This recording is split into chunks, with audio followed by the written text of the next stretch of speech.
Hoje eu vou fazer uma análise nesse vídeo sobre um tema que interessa muito a nós brasileiros, que são os recordes mundiais do nadador César Cielo.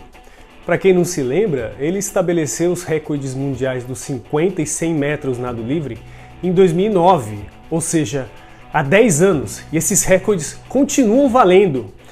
E depois de uma década, qual será a chance desses recordes serem superados em um futuro breve? Bom, eu já vou avisando, esses recordes estão mais a perigo do que nunca.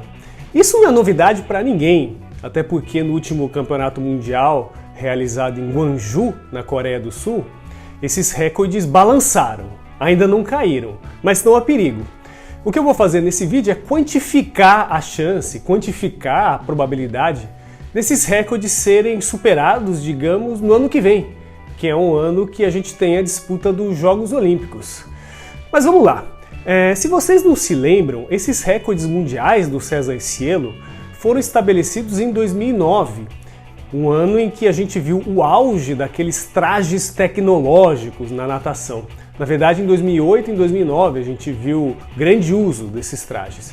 Esses trajes feitos de materiais como neoprene, poliuretano, eles facilitavam a flutuabilidade, diminuíam o atrito, aumentavam a compressão com o corpo e beneficiavam muito os atletas. Esses trajes foram proibidos a partir de 2010. Em 2009, no Campeonato Mundial de Roma, foram superados nada menos que 42 recordes mundiais e, obviamente, muito com a ajuda desses trajes. Para vocês terem uma ideia, no último Campeonato Mundial, agora em 2019, somente 8 recordes, entre aspas, somente 8 recordes comparados com aqueles 42 foram superados. Então, esses 42 é um número inalcançável. Em 2008 e 2009, mais de 100 recordes mundiais foram superados, tá? Então, o César Cielo já havia conquistado a medalha de ouro olímpica em 2008, a medalha nos 50 metros nado livre e a medalha de bronze nos 100 metros nado livre. Então ele já havia se consagrado como o maior nadador brasileiro de todos os tempos. Aquele biênio, 2008-2009, foi o auge dele e casou com o auge dos trajes tecnológicos. Então ele estabeleceu os recordes que estão intocados até hoje. Mas eles estão a perigo. Eu vou começar falando do recorde dos 100 metros nado livre. A marca é 46 segundos e 91 centésimos.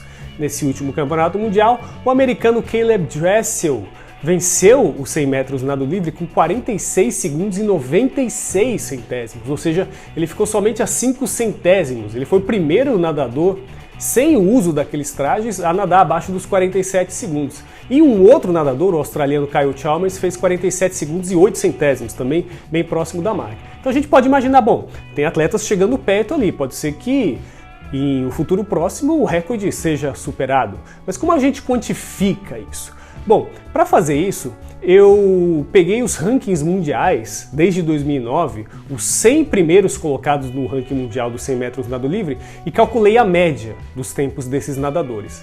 Lá em 2009, com a utilização dos trajes tecnológicos, essa média desses 100 nadadores foi de 48 segundos e 58 centésimos. Em 2010 esses trajes foram proibidos, então a tendência natural foi que essa média aumentou. Essa média aumentou para 49 segundos e 27. Com a evolução das técnicas de treinamento, dos nadadores, a evolução natural do esporte, essa média foi caindo ao longo dos anos, tá? Então ela veio caindo. Em 2017 foi 48 segundos e 79, em 2018 48 segundos e 71, em 2019, até o momento que eu gravo esse vídeo, 48 segundos e 66 centésimos. Eu estou mostrando no gráfico aí para facilitar a visualização, tá? Então a gente está chegando no patamar que a gente estava em 2009. Pela projeção, fazendo uma projeção, eu utilizei um modelo estatístico para fazer uma projeção. No ano que vem, essa média deve estar entre 48 segundos e 50 e 48 segundos e 55. Assim, a gente chegaria ao patamar que a gente estava há 10 anos, em 2009, de 48 segundos e 58, até um pouco melhor. Então, como no geral os atletas estão evoluindo e chegaram no patamar de 2019, a gente pode imaginar que o recorde mundial também esteja a perigo, também possa haver um nadador ou até mais que um nadador que supere aquele tempo que foi feito há 10 anos, tá? Então como é que a gente quantifica essa chance? Bom, eu utilizei uma teoria, eu já falei aqui nesse canal, em outro vídeo, acredito, falando sobre atletismo, dessa teoria que é a teoria de valores extremos, que trata, como o nome diz, de valores extremos. Na natação, um recorde mundial é um evento extremo, no sentido de que ele é o desempenho máximo que se pode atingir, tá? Essa teoria de valores extremos pode ser usada, por exemplo, para quantificar a chance da ocorrência de uma chuva muito forte que pode provocar alagamento, tá? Que seria um evento raro, um evento extremo. Então, no caso da natação aqui, a gente quer quantificar a probabilidade de um recorde ser superado. Então, utilizando essa teoria de valores extremos, eu consigo calcular a distribuição de probabilidade do valor do desempenho máximo, do primeiro colocado do ranking mundial, do melhor tempo do ranking mundial. E aí eu consigo calcular a probabilidade desse tempo superar o recorde mundial. Esse raciocínio a gente usa para fazer esse cálculo, não só o tempo do primeiro colocado do ranking mundial, a gente usa toda uma massa de dados que corresponde justamente, eu utilizei aqui, os 100 primeiros colocados do ranking mundial a cada ano, tá? Então, usando essa modelagem, eu cheguei à conclusão de que a probabilidade do recorde mundial do César Cielo ser superado no ano que vem, em 2020, é de 55%, tá? 55%. Ou seja, a gente tem mais chances do recorde mundial ser superado do que não ser superado. Isso a gente já poderia imaginar, tá? Alguma coisa assim, porque, como eu já mencionei, a gente tem pelo menos 2 nadadores ali nadando muito próximos dos recordes mundiais, e eles estão em evolução, então eventualmente eles podem superar esse recorde mundial. Para vocês terem uma ideia, em 2012, ano da Olimpíada de Londres, essa chance do recorde mundial ser superado era somente 4%. Em 2016 era ainda menor, o ano dos Jogos Olímpicos do Rio de Janeiro era de 3%. Então, com Caleb Dressel e Kyle Chalmers estando perto ali e analisando toda a evolução desses nadadores em termos dos tempos dos 100 melhores colocados do ranking mundial, a gente chega nessa probabilidade, tá? Fazendo isso para os 50 metros nado livre, a intuição diz que essa probabilidade deve ser menor. Por quê? Porque os atletas não chegaram tão perto dos 50 metros, do recorde mundial dos 50 metros nado livre, quanto chegaram dos 100. O recorde mundial é 20 segundos e 91.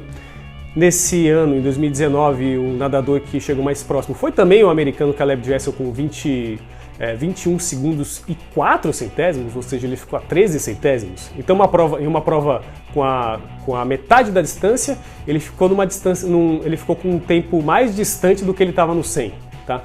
E o segundo colocado do ranking mundial é o Bruno Fratos, o brasileiro, com 21 segundos e 31, então ficou a 40 centésimos do recorde mundial. Então os nadadores estão mais distantes do recorde dos 50 do que do recorde dos 100, pelo menos esses 2 primeiros, tá?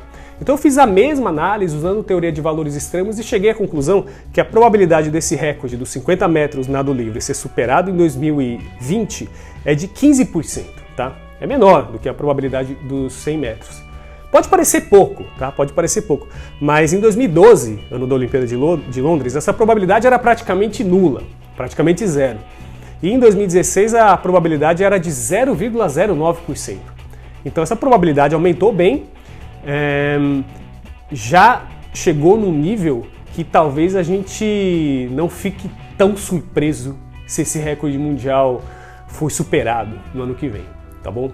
É claro que quem está mais próximo é o americano Caleb Dressel. Se depender da torcida, tá? Eu gostaria que esse recorde ficasse muito tempo ainda. O César Cielo ficasse ali com o nome dele na lista dos recordes durante muito tempo, tá? Se é para esse recorde ser quebrado, eu torceria para no 50 livre o Bruno Fratos quebrar, no 100 metros nado livre o brasileiro Marcelo Quereghini quebrar ou algum outro brasileiro, tá bom? A gente sabe que pode ser que isso não aconteça, mas a torcida tá aí, tá bom? Então é isso, gente. Então deixem aí seus comentários se vocês gostaram da análise, deixem seu like, seu dislike, suas opiniões, suas sugestões, suas críticas. Não se esqueçam de se inscrever nesse canal para acompanhar as novidades. Eu sou Daniel Takata e esse é o Esportístico.